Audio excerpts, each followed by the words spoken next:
Good evening and welcome to Rams All Access and FordhamSports.com as well as WFUVSports.org. I'm Mike Watts. We're glad that you're with us here tonight as Fordham 2014 Atlantic 10 softball champions for the third time in 4 years, their second consecutive champion. And tonight we find out what that's going to mean for Fordham moving forward. The NCAA selection show begins in about 15 minutes on ESPNU, and we'll have live coverage here with the Fordham Sports information crew, the WFUV crew, and also, of course, the Fordham softball team. So certainly an exciting opportunity for us to see where they're going and to see how the team reacts. We'll have Bridget Orchard on with us in just a couple of minutes. We'll have Michelle Dobman, the A-10 co-pitcher of the year. Elise Fortier will join us, the Atlantic 10 player of the year shortly. And Andrew O'Connell will help me break down everything that happens throughout the process as the Fordham Assistant Sports Information Director, will sit down with me and we'll break down the bracket live as it goes on. If you look back to last year, this was a Fordham team that did make the NCAA tournament. They did win the Atlantic 10 title. They did it in Amherst. This year they do it at Fordham, and they're able to come away with a record near equivalent to last year. They actually outdid themselves compared to last year despite more freshmen in the lineup. And, of course, a big reason for that is the Rams' 13th-year head coach, Bridget Orchard. And Coach, it's a real pleasure to have you on, and congratulations, Atlantic 10 champions once again. Thank you. Thank you very much. So, Coach, you get to win this at home, which is the first time that this program has been able to do that. It's a stadium that's been recently redone, and now you get to see it all come together. What's it like winning an Atlantic 10 championship at Bohoshi Field? I mean, there's no other feeling like it. That was the big thing. I think the mission all year long, we knew we were going to host it, and I think that the girls had that on their mind, winning at home, playing in front of our fans, having a lot of people be there supporting us. I think to win it at home was icing on the cake. Now, tell me this. Last year, you were at UMass, and that team didn't make the Atlantic 10 tournament at their home field. This year, was that a thought for you guys, just making sure that you take care of business and make sure you get there first? I mean, yeah, obviously, that's the first thing, and we kind of have steps to our season. The first one is get to the tournament, then obviously when you get there, win it, and then go on to the regional. So, yeah, definitely at the beginning of the year, our goal is to get to the tournament, and obviously once we got there, then it was to win it. Well, Coach, once you got there, you guys were really playing well, but it was the Dayton weekend that maybe caused some concern. You were 13-1 in conference going into that, and then to drop the final two games of the conference season. Was there maybe a concern that the momentum had swung in that? No, I don't think so. I think, not to make an excuse on that weekend, but I think going out there, the traveling out there, the girls being in the middle of their finals, the focus wasn't like we wanted it to be. And I think knowing that we were coming, we were getting excited for the A-10 tournament. I think we probably kind of dropped a little some of the intensity there. But the first game obviously was a great game. We were up by 4, losing the lead. Took a big blow to us, but as somebody said, it's kind of a blessing in disguise at some point because I think that kind of refueled us and knew we wanted to come back, and we came back a lot stronger. So in a way, those losses could have helped us. I don't know if it's going to help us tonight when it goes into the seedings, because I think that would have helped us if we had gone through an 18-game win streak. But at the end of the day, I think that it did get us a little fired up, kind of brought us down to reality a little bit. The games didn't count as far as, our seeding. We're still going to be the number 1 seed. So I think the girls kind of knew that in the back of their heads, and they really brought the intensity to the A-10 tournament when it really mattered. So, Coach, this isn't your first rodeo with the NCAA tournament. This is the 4th time in 5 years. And before we talk about maybe the difference for this specific team, what's the difference for your program knowing that you've gone from a team that wanted to make the NCAA tournament to one that's used to making it, one that expects to make a run? Yeah, I think the biggest thing is where we want to go from here, and I think we're not just happy to get to the regionals and not just happy to be in this room watching our name come up on the screen. I think we're at the point now where we want to win this regional. So we're really looking at this thinking, where are we going to get sent and who can we beat, as opposed to where we were going to go. It's really, we're still taking it as a business trip, and we're going to win it. Mike Watts with Fordham University softball head coach Bridget Orchard. And, well, you get to the Atlantic 10 tournament, you have those losses. You call it maybe a blessing in disguise, and, well, you guys certainly played well. 22 runs in 3 games. You allow only 2. You don't commit an error on defense. Was this maybe the best you've seen your team play all year? Oh, absolutely. And that's the thing. I think we were firing all cylinders. I've never seen them so locked in, so focused, and just driven. And as a coach, it's just great to see because I really feel like we didn't have to do a whole lot of, pregame, speeches and getting them pumped up. They were already pumped up. They did it themselves, and they were ready to go, and they were locked in and focused before we even got on that field that morning. So the first game you play is against UMass, and you guys are trying to really push them to the brink in the tournament. Take me through a little bit, because I know going into last year, Elaine Sortino was kind of the gold standard among coaches in the Atlantic 10, and her passing away makes you now the longest tenured coach in the A-10.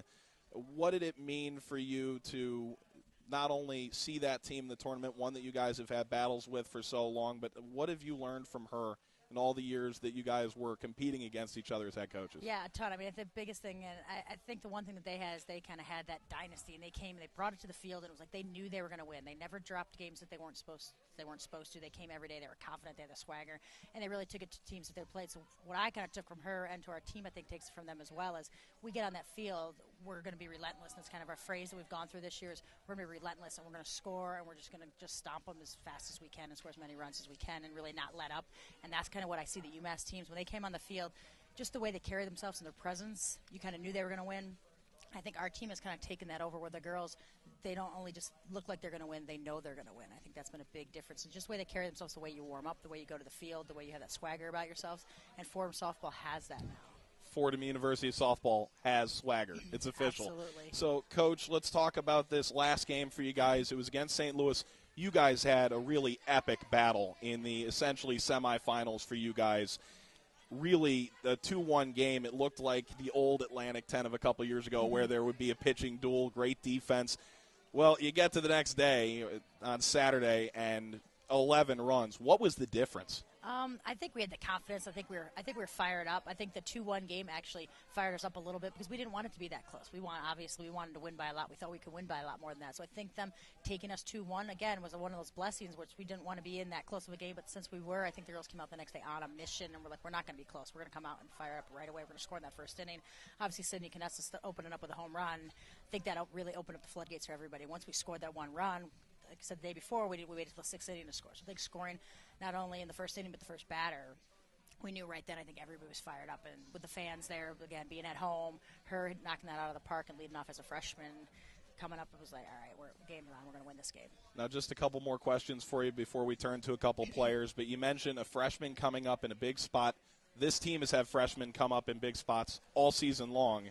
Did you expect them to come in and make such a big impact in their first year? My best is before. It's not really what was expected. I don't think we expected it, but we weren't surprised by it. It's one of those things. We knew Sydney coming in, and Amy and Lauren Quentz, and the other newcomers are coming in. Rachel Gillen coming off of injury. So we had 5 new players in the starting lineup this year, but they didn't play like new players, and they played like they've been out there before. So I think that was one of the biggest things, that she is a freshman, but again, coming your first A-10 tournament, hitting a home run in the championship game, it's something she does. I mean, we didn't expect it. We weren't surprised by it, but it's something that I think she's been known to do.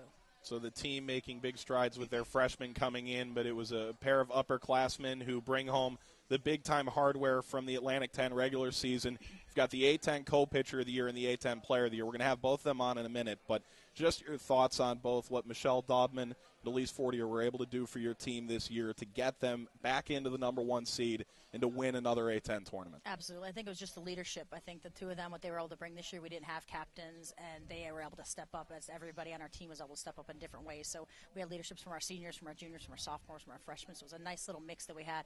But those two in particular, Michelle Daubman, like I said before, she's a warrior. She wants the ball. She's going to be on the mound. She's a big-time player, big-time game player. So when the game is on the line, she wants the ball, and she wasn't going to give it up. And obviously, Elise Fortier, her numbers speak for herself, getting up there and hitting bomb after bomb. I think every time she gets up, we feel like she's actually going to crush one out of the park.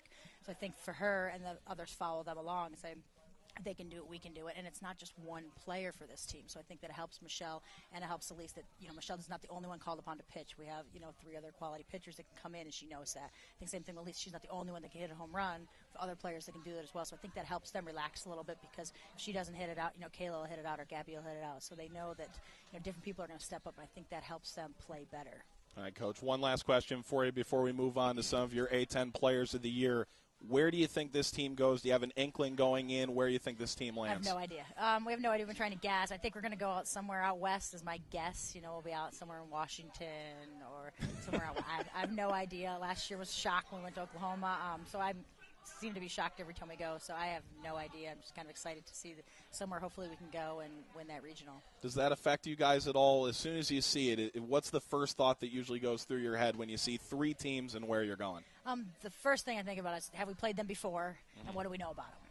have we seen them, have we played against them, and what we know about them, and how we match up well against them, whether they have a great pitcher, whether they have a great offense, kind of scouting them out a little bit is the first thing we see. We look at them. All right, well, Coach, would you mind joining us once you find out who exactly we're playing? Absolutely. Coach, thanks a lot. Congratulations on the championship. And any interesting questions I should be asking your players? No, not at all. I don't know. All right, you're going to leave that to me. At it. Coach, thank you so much. So that's Coach Bridget Orchard joining us. Now we're going to bring on two players who had tremendous seasons for Fordham. The Atlantic 10 co-pitcher of the year, Michelle Daubman, 18-10, a 258 earned run average, a two-hitter in the Atlantic 10 championship game against St. Louis, and at least 19 home runs, over 70 RBI, an incredible season for her. And really, thanks both of you for coming on and joining me, and I'm sure this must be a really exciting day for you to be able to find out where you're going and what this A10 championship means. Yeah, definitely. Obviously, winning the A10 championship is the reason why we're getting in. So just looking back on that, it was a huge accomplishment for us. But to all be together and have you guys watching us and, supporting us and being there for us to see where we're going is going to be fun. What did it mean for you, really both of you, to know that it was a neutral site, but it was a home crowd on Saturday? I'm sure that must have been a lot of fun for you to know this is probably our last time at Bohoshi Field. You didn't want to go to a second game, of course. And knowing that you'd have fans there who were supporting you during the A10 tournament. Yeah, it was great to be able to play at home. That's really impressive. Hi, Cora. See, you're pulling my microphone. This year our fun thing to do is whenever there's cameras around to make it most embarrassing as possible for whoever's getting interviewed. No, only and for you. It only never happens when I'm doing it. It just happened to you. Well, yeah, but every other time it was It's for crazy. Elise. But yeah, playing at home like we've been talking about all year, we've been playing great at home. So having that at home environment and having our fans there, we were talking about how like there was just so many maroon T-shirts around. It was nice out. They were able to wear T-shirts, and it was just it was really great experience. Michelle, here you are walking into the final game at home during the season. You know that you've already played St. Louis the day before, allowed just one run, a two-hitter. Could you have expected a performance that strong? Well, actually, I mean, the last inning was a little upsetting with that little dribbler that made it the two-hitter. But other than that, I mean, I just went into it thinking that I was just going to give my best, and I knew my team was going to give me the run support I needed. They always come through with the runs. So, I just went out there trying to perform and do what I could for my team. And a two-hitter, I mean, for that to come out of it, that's great.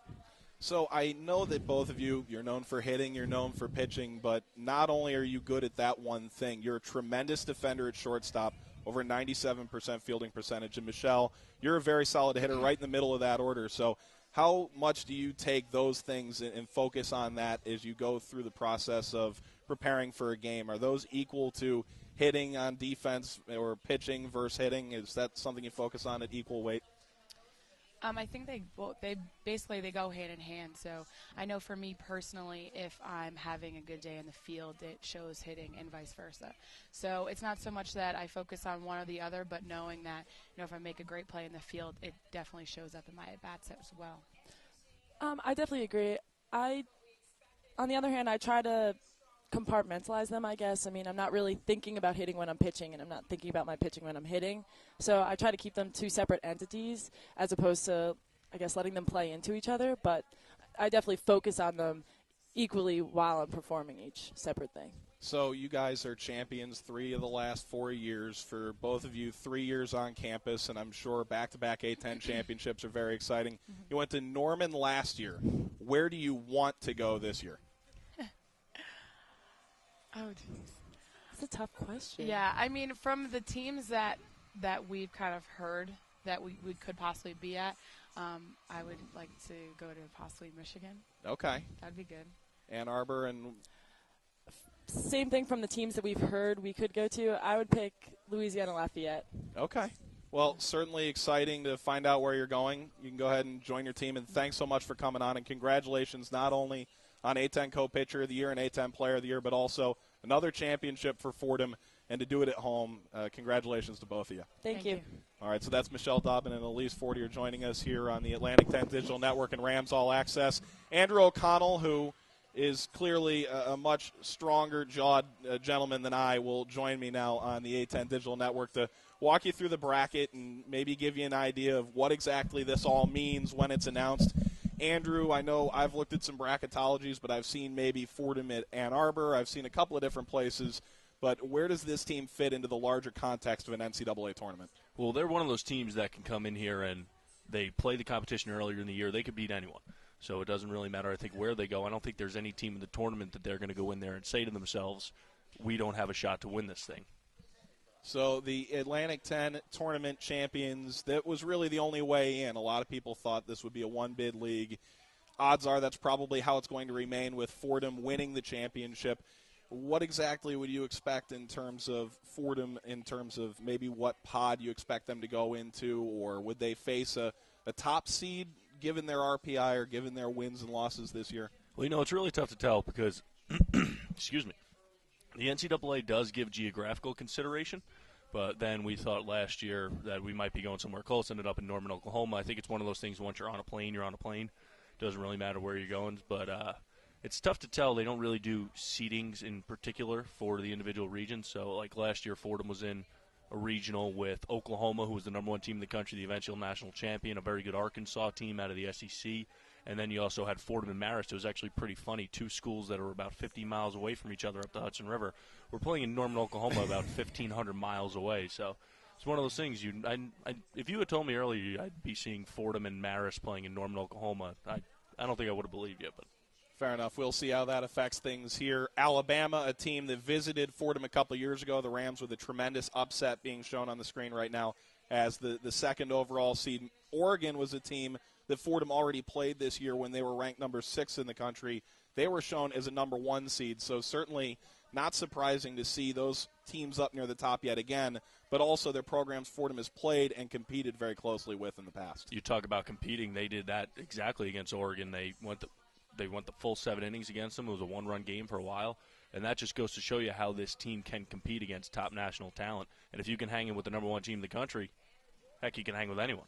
Well, Fordham this year played 4 teams that were ranked, 1 that was receiving votes. They went 0-5 in those games, but they've shown in past years that they can beat ranked teams, that they do consistently beat ranked teams, and so it'll certainly be interesting to see where exactly they go. Fordham, another year, 30-plus wins, another year in which the Rams expect to win the Atlantic 10 title or expect to be in this consideration again. What does it mean to see this program grow? This team 6 years ago wasn't making the NCAA tournament all in its history, and now it's almost expected. Well, it's really crazy if you look. First year Fordham softball was 1985. From 85 to 2001, they had never had a winning season. Coach Orchard comes in. She, in her second year, turns them around. They have the winning program. They have won no fewer than 32 games a year since then. I mean, that's a pretty amazing statistic when you see what Coach has done in the past 12 years, and especially the ramp up in the past 5, making 4 out of the 5, 3 out of 4 A10 titles. I mean, they've really proved themselves not only as the premier program in the A10, but as also one of the premier programs in the region and maybe even the country. Well, they're starting to show some of those regionals. Utah Valley will join Oregon. That's in Eugene. Fordham is a very solid team in that we don't necessarily think they could go number 1, but Albany is now headed there with 33 wins, a 33-11 record, and Wisconsin is the 4th team. So Fordham officially avoids the number 1 overall seed this year, Andrew. It is not 2 years in a row for these Rams. They are not going to have to beat the number 1 team in the country. I would not want to be Utah Valley. No. And this is no disrespect to Utah Valley. I consider myself a pretty avid college sports fan. I mean, I'm probably one of the few people in the world who watches those Friday night 11:30 WAC games. I had never heard of Utah Valley until a second ago. So that's no disrespect to that school. I'm sure they had a great season. They made it to the NCAA tournament, but that was a weird one. Well, Utah I would not want to be them. They win the WAC, and that's how they get in. There are 32 automatic bids and 32 at-larges. Minnesota, a 16 seed at 41-9. The Minneapolis Regional being shown up on the screen right now. They'll play the winner of the Eugene Regional. Green Bay, 25-12. That was a team some projected Fordham may see. Minnesota out of the Big Ten. Big Ten, good year for them. Michigan's also in play for hosting a regional. North Dakota State, 35-16 on the year. And Auburn, 39-17-1. So Fordham not in the number 1 overall pod, not number 16 either. They will not be going to Minneapolis. So that's 2. There's actually weird. Last year we were already done by now. We were out of stuff to talk about. I was actually talking with a few of the players before, and we were talking about how there was no real reaction last year because it happened so quickly, and they found out they were going to have to get by the number 1 team in the country. So hopefully we're going to get a little bit better reaction out of the female student athletes tonight. Yeah, we'll see if maybe Fordham winning the Atlantic 10 will be a little closer to the middle of those seeds. Again, Fordham not going to Minneapolis, where they would face the Big Ten champion, I believe Big Ten champion Minnesota Gophers. They also are not going to Eugene to play against the Oregon Ducks. Although Fordham did play Oregon earlier this year, there was some talk Fordham might see Notre Dame, possibly, along with Green Bay, who's already been selected.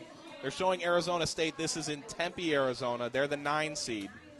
Arizona 44-10-1, the top there. Sun Devils will play Dartmouth out of the Ivy League. Dartmouth 31-17, so they play on Friday at 6 o'clock. The bottom half, San Diego State 39-17. You're seeing Dartmouth is going to have to cross the country a little bit, but San Diego State a little bit closer.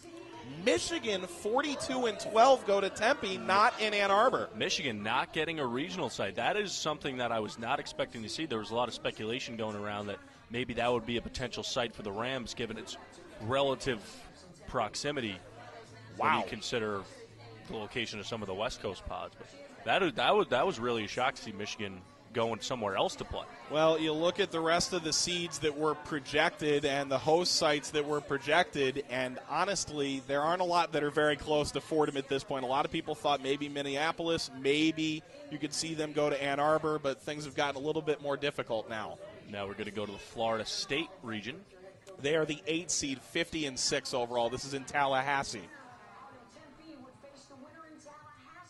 We were talking before. And that's where Fordham will be going. Fordham headed to Tallahassee. They play Friday at 7 o'clock on a game televised live on ESPN2. Fordham is going to be playing on national TV against the Seminoles. And South Florida will be another team in that region. And the South Carolina Gamecocks will join them there as well. Tell you what, that is a loaded region for the Rams, playing a strong team out of the ACC and any team out of the SEC in South Carolina. That's going to be a tough one to go through. But Fordham going to be playing on national TV on ESPN2. There's a lot of buzz in the room right now. They're headed to Florida. I would assume they'd leave Wednesday or Thursday to head down there. Pardon me, but it did say it was a Friday start, correct? Right. Yeah, so probably Tuesday or Wednesday. Tuesday or Wednesday, they'll head down to Tallahassee. Showing some highlights of Florida State pitcher Lacey Waldrop, 33-4 in the year and a 0.96 ERA. And we thought 19 home runs were a lot, but 23 home runs for Matty O'Brien, tied most in the country, will play for Florida State. They won the ACC. So, well, Fordham gets a difficult draw, but when you look back to last year, not quite the number 1 seed. They're right in the middle, which is about where we thought they'd go. Yeah, I think a couple of the girls are probably nervous that they would get that number 1 draw 2 years in a row. But Florida State, a great team, but tell you what, Fordham's played teams like that in the year. They could play with anyone. And as Coach Orchard was saying earlier, they are playing their best softball of the year right now. So you have to imagine that nothing's out of play despite the strong region featuring Florida State, South Florida, and South Carolina. So, Andrew, take me through what the process is like. You, I believe, went with this team last year to Norman. What's it like, the pageantry, the atmosphere of an NCAA regional, and what maybe would they see at Florida State and Tallahassee? You know, it's something that's really cool. As great as our facility is here, I mean, ours is one of probably the premier in the Atlantic 10 and one of the best in the Northeast. But when you go to these big-time schools, like last year we were in Oklahoma, they had 2 indoor batting cages. It was one of those things where you have a little bit of that starstruck at first, and you got to get over it. But other than that, it's great. The pageantry you were saying, the atmosphere is great. The NCAA always does a great job, at least from our perspective, that you don't really have to do a thing. They're just doing everything by the book. So it's something I think, looking around the room, bunch of smiles. They're looking forward to it. We're going to be heading to the Sunshine State. And that's a state you've never been to. I was saying we were actually before. I was looking to go. I'm trying to cross off all my 50 states, and this will be my first time in Florida. Well, Andrew, congratulations on that extremely exciting news. I'm sure. Any final thoughts looking forward to this before we bring back on Bridget Orchard? No, I just think it's going to be a great opportunity for Fordham. They can definitely advance. They're going to most they've ever won. They won 2 games in 2010 down at the Maryland Regional. They lost to Oklahoma when Kaylani Ricketts, I believe she was only a freshman, the great pitcher, and then they won another game. So they've shown that they can win at these regionals.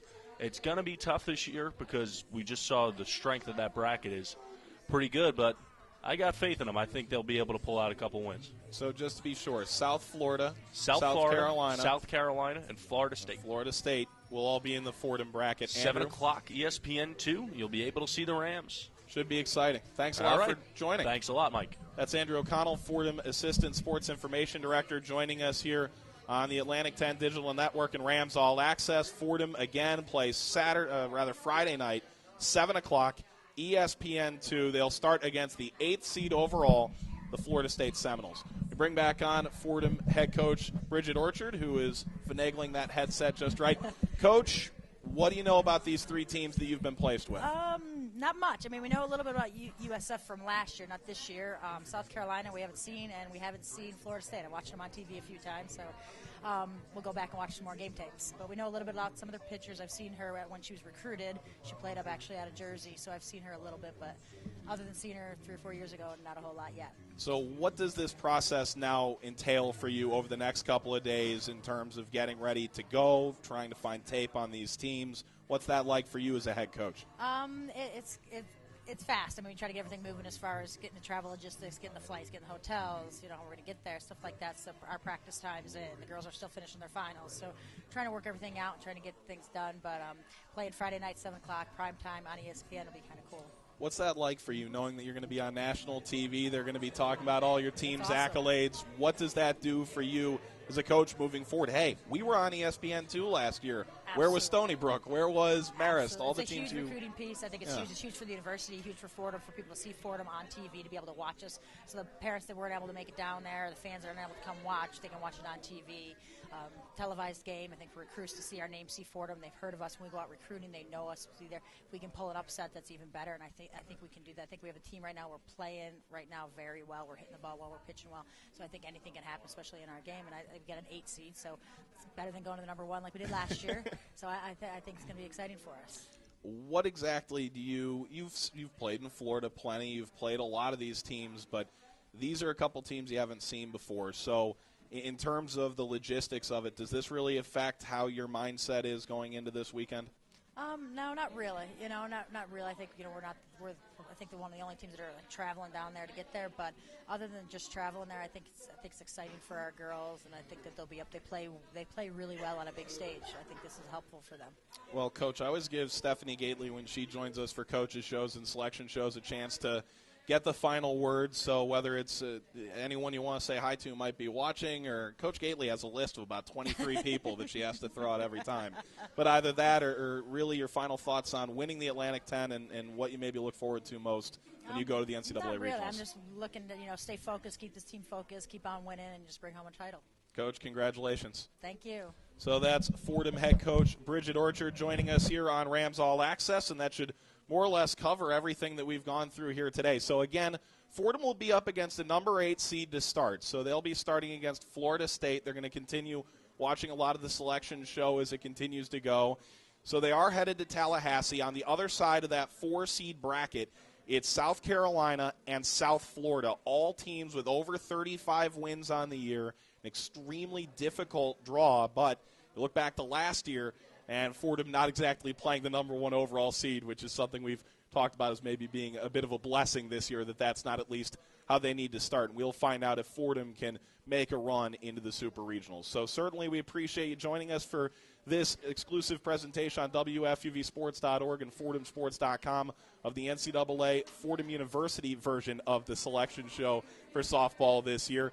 Myself, Mike Watts, a big thanks for all of our guests. We had Bridget Orchard, Fordham University head coach. We had a couple of Fordham players that had tremendous seasons, and certainly continued congratulations to them and all of Fordham's Atlantic 10 picks for the all-conference team, and Michelle Daubman and Elise Fortier and Andrew O'Connell, who joined me during the bracket unveiling process. Certainly a big thanks to all of them and our executive producer Bob Aarons and the Fordham University Sports Information staff. Big thanks to them as well. They did a tremendous job.